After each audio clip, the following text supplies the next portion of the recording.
it's Cami Strella. If you want to see the full uncensored version, click the link below.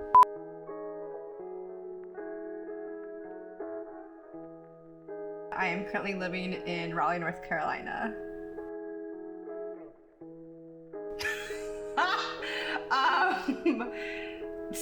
There's so many things. Probably most known for doing a lot of philanthropy work with military veterans. I am not a military veteran myself, I'm just civilian, but a lot of people are familiar with a lot of the charity work I do. I kind of call myself a porn philanthropist. I like, giving back a lot of my money that I have the resources to, or I'm starting to, back to different organizations I care about. And I've always had a deep-rooted love in the military, for like military active duty and veterans. So I'm really glad that I'm able to do cool things and give back, and I'm kind of expanding that to a lot of other arenas as well besides just military veterans. Expand that to research around PTSD and the neuroscience field in general, because I did actually go to grad school for neuroscience. So, fun fact. Deep throating. Or just gagging really hard at my attempts to.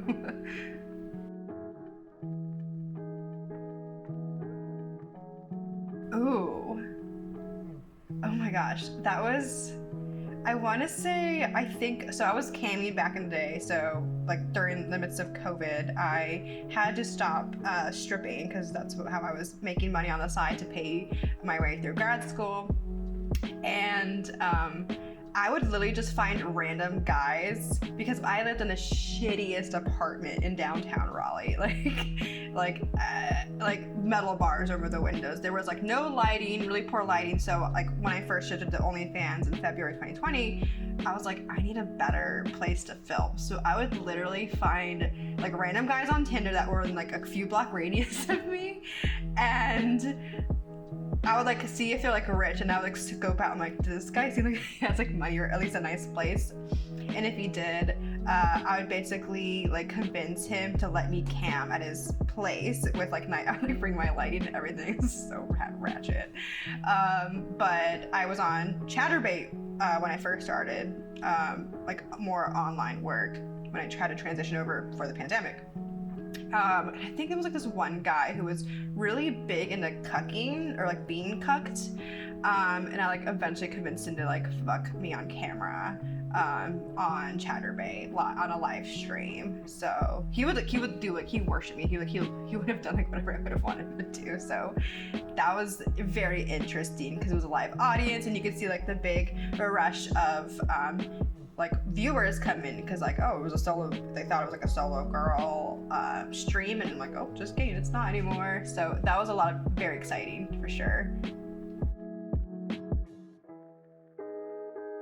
I would find, everyone was working from home at this time, and I would find guys that had like so many guys so being in the South is interesting. Either people like villainize you, like you are going to hell, like, or they're very conservative, like Christian, or they were like, some that were like that also were like very intrigued and almost like enchanted by the fact that I was in like the adult industry, that they're like, oh my god, like you're a stripper, that's so fucking cool. Like they almost fetishized it, right?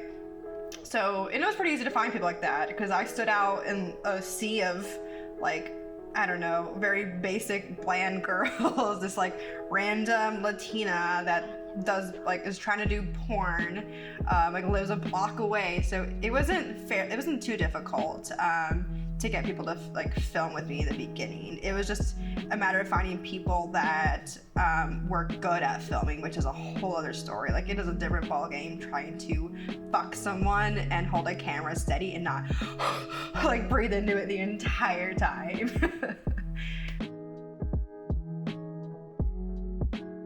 I remember, I even had a sex toy when I was really young. Like I remember my older brother, one of his girlfriends went with me to Spencer's one time to get like my first sex toy, and it was like those old school rabbit toys that they're like see-through, and they have the little like metal beads around the top, or not around the middle, and they're so loud. They're like, row, row. It sounds like a blender. I'm like, I gotta put that in me. I'm like, no. But we got it, and I'm so grateful for that, because like that was the first time a woman had shown me that I don't need to be embarrassed about my sexuality or even exploring it, right? I was maybe like 15 or 16 at the time. And because my parents, like, bless their heart, like, they never really talked to me about sex, and because this is what happens, I don't know. They never really talked to me about sex. I never really saw that, like, example of, like, oh, this is what, like, a relationship with healthy sexuality looks like. I kind of just had to seek that for myself, and it caused a lot of just experimentation, I guess, like some good, some bad. But the first time I had an orgasm, like, I remember, I feel like I was like humping a pillow, honestly. Like, I don't know if the toy had to do with anything, but you don't need a toy. I never like fingered myself because I was afraid of myself. So I'm like, oh, like, I don't want to put my fingers in me. Like, that's gross. As is like typical in like southern, southeastern, that more rural area of the US. But I was like, I literally humped a pillow and came. So, I mean, if a pillow can do it, anyone should be able to do it. You just gotta learn. Yes, this has been a journey for me with my relationship around women, because I told myself when I first started in the industry, I just did solo for a while, then I eventually did boy-girl, and I was like, I will never do girl-girl, because I'm like, I don't think, it was like my internalized homophobia, I'll be honest, like internalized homophobia of like maybe just not being around or exposed to it, living in a very rural small town with very like conservative or just traditional parents, just given their culture, like they didn't know either, like how would they explain like different sexualities to me. So it wasn't honestly until last year that one of my friends, Bella, like I was at a big content event, actually out here in LA, so this was in December, I think. And literally my first experience with women was an orgy. Yeah. It was me and like 4 or 5 other girls, and it was the hottest thing, and it was so fun and like funny, and like it's just, you can be like giggly and like normal and relaxed when you're doing like girl stuff. And that's just when I was like, okay, this is cool. And like at first I was like, okay, I'm just doing girl just for like camera, just for on the camera. And then I realized I'm like, no, like women are actually super hot and cool, and I can have my own definition around sexuality, around my bisexuality. Like I don't, just because I find women attractive doesn't mean I necessarily want to be in a relationship with a woman. You can be just sexually attracted to women, or vice versa. Like someone can be just romantically interested in a certain gender or genders or spectrum of people without necessarily being sexually attracted to them. So it's so interesting, like once you get into this world of, I guess, a spectrum of sexuality, how broad it really is, and how, I mean, there's a lot of people who judge like, oh, if you're in like a straight pass, if you seem like you're straight passing because you're in a straight passing relationship, that you're not into girls. It's like, that's very invalidating for a lot of people in the LGBTQIA plus community in general. So I mean, I'm gonna do me regardless. So, but yeah, first time with a girl was an orgy, and then the second time was with like one of my now best friends, Bella, or Banshee Bella, I think she goes by, and we look basically like sisters, so it's great. I love making boy girl. I love outdoor, not like public outdoor, but outdoor, like having a beautiful view, like, or you can even be in a very nice venue that's like an Airbnb with a nice view. But there's something about like hiking and going and putting in the work to get to a view that is so hot, like the adrenaline rush, and you just like lay down a blanket, and then you get the camera out and you fuck, and then it's like you getting fucked from behind, and then panning up to this like gorgeous mountain view is just like, oh, like it's like it both makes me want to come and cry at the same time.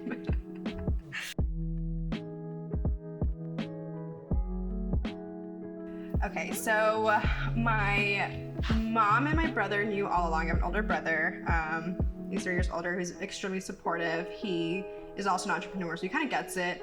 My mom, I've had the most like difficulty with, again, because of the culture. I only recently told my dad. My parents are still married. They've been married for almost 40 years. They're like best friends. And my dad, when I told him, he was literally like, is it like nude modeling? I'm like, kind of. And that's kind of how I segued in. And then eventually I'm like, no, I do porn. And then he was like, well, everyone has to pay bills, like everyone has to make money. And I was like, I was so shocked that that was his reaction. I was like, wow, okay. My mom still, I think, definitely struggles with it. She doesn't necessarily tell me about it, but I think they see how happy and safe I am and how financially stable I am too, and they're like, well, they can't really argue for that, and how much I've grown as a human being over the last like couple of years, really, through my journey. And I used to live in Seattle. I lived in Seattle for about a year, and that was a whole thing. I was in like a cult, and it was a crazy story. But they've seen like the progression of my growth over the last couple of years, and I definitely have, being in the adult industry, to attribute to that for sure. So I got involved. I was that deep. I mean, I moved literally across the country with 2 bags, 2 suitcases. I sold my car. I moved into a 110 square foot apartment, micro apartment in downtown Seattle. It was $900 a month, which is disgusting, actually, how much I paid for that apartment. And started building my dream. But it wasn't until I moved to Seattle that I realized how extreme this group really was.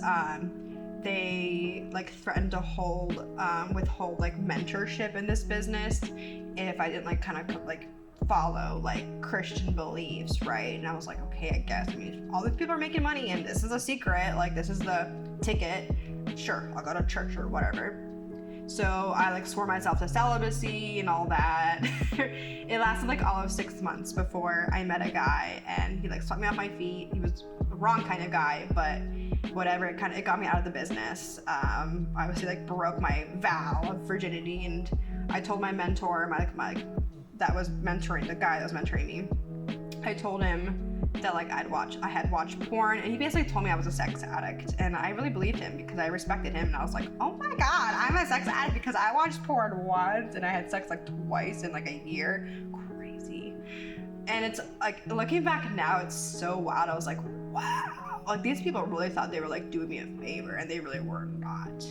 But thankfully I only lasted a year in Seattle through this, and I moved back to the East Coast. Recovered from that. It was slightly traumatizing, I'm not gonna lie. I re-enrolled in school. I finished my undergrad degree, and then I got into grad school, and then that kind of segued into a whole other thing as well, which I'm happy to expand on more. The best sex I've ever had was specifically on LSD. It was so good. Like, it was my first time ever having LSD, and it literally felt like him and I were we time traveled through like different planets. It was so weird, like, and it's a very unexplainable feeling, but because if you've ever done LSD, you kind of know the feeling, but we like transported somewhere else together and like circled some planets around and then came back. We have no idea how long we fucked for. I genuinely have no idea, but I was crying the whole time. It was just this very deep level of like being present, both very present, but very like, it felt very much an individual journey for myself as well. And that's really cool when you can connect with someone and still learn about yourself through that experience, whether it's sexual or anything else in your life. It could be a vacation, a trip, whatever. So that was just like the best sex I've ever had because it was so deeply connected. Again, tapping into that very demisexual, sapiosexual part of me. So that was very cool.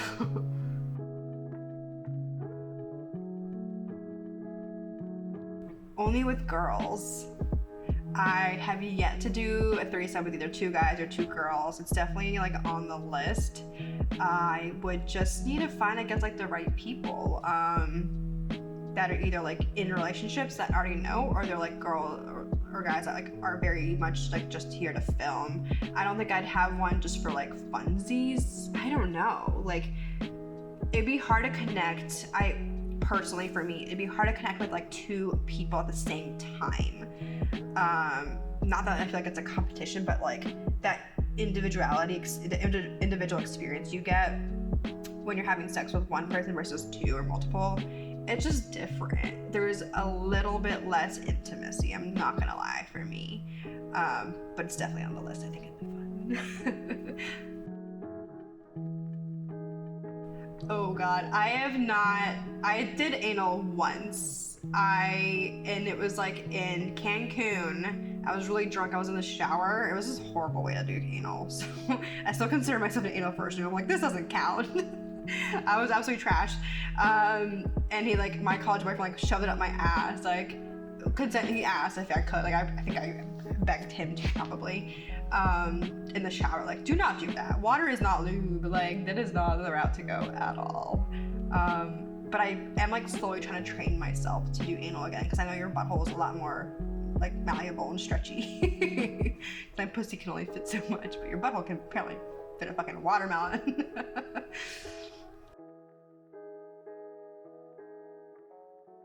Ooh, wherever the girl tells him to, he should always ask. I don't think he should ever assume, but if someone doesn't tell you, just like come on their stomach or their back and avoid their belly button, because I hate when cum gets in your belly button. You gotta do a fucking detail job in there, otherwise it'll smell rank. Like, it is not okay. I'm telling you.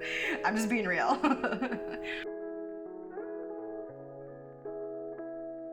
I'm never gonna shit on camera. I don't know. Not on purpose.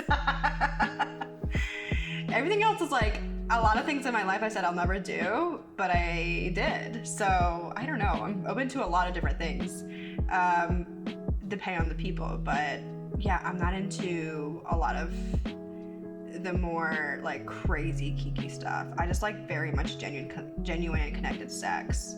So I don't think I'll necessarily want to like get tied up and like whipped till I'm bleeding either. That's not necessarily I'm not into that. Like, tie me up, spank me, sure, but like, ow. I like to info her after a while. But I do love, I do subscribe to kink.com, so I do love some pretty kinky shit, but